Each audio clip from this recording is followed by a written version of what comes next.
Ma'am, sino po ba kayo? Girlfriend niya ako. Imposible ho yun kasi asawa ho ako ni Rodel. Buntis yung asawa ko!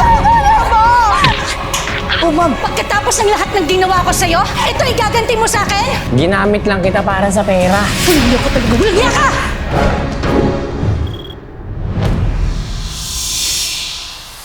Oh, 25,000 to. Kaya naman, baby. Sige na. Alam mo naman na kapag ikaw ang nanghihingi, lagi kong ibibigay. Siguraduhin mo lang na ako lang ang laman ng puso mo. Ayoko nang may kahating iba. Mahal! Ano meron? Matanda pagkain. Napainom mo ba sila ng gatas? Ha? Rodel, asan yung anak ko? Asan si Adela? Rodel! Asan yung anak ko? Asan si Adela? Wala na nga dahil binenta ko na kay Aling Luring. Hayop ka talaga! Bakit mo inibenta yung anak ko?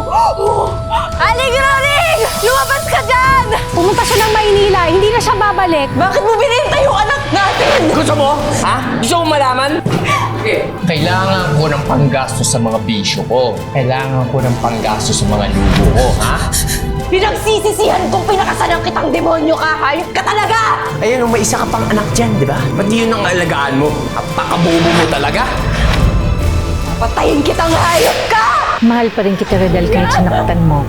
Kasalanan ng babaeng yan ng lahat. Kung di dahil sa kanya, edi sana tayong dalawa yung masayang nagsasama. Anak na kita ngayon. Balang araw, babalik ka dito at pahihirapan mo ang sarili mong nanay. Tingnan lang natin kung hindi niya naising magpakamatay kapag nalaman niya na ang sarili niyang anak ang nagpapahirap sa kanya. Gusto ko sana italinis yung kotse. Sige po, dito po yun. Dito lang po sa alam. Bastos ka! Ano sa kotse? Ano? Bitawan mo ako! Ano ba? Wait lang, ha? Pare, nakabasis ka na eh. Huwag ka mangyalo pa!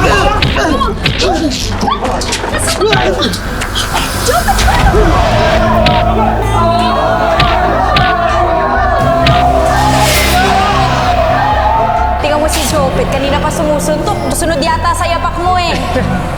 Ba, syempre, manata kay Papa yan. Ano na? Magpakasaya na kayong dalawa ngayon. Pero balang araw, yung anak mo sa sinapupunan, ang mismong maniningil ng lahat ng kasalanan niyo sa akin. Happy birthday, Adela. Kung nasaan ka man, sana masaya ka. Nasa mabuti kang kalagayan.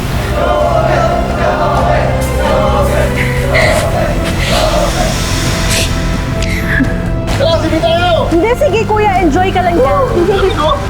Yan ang tampok nating kwento dito lang sa Tadhana.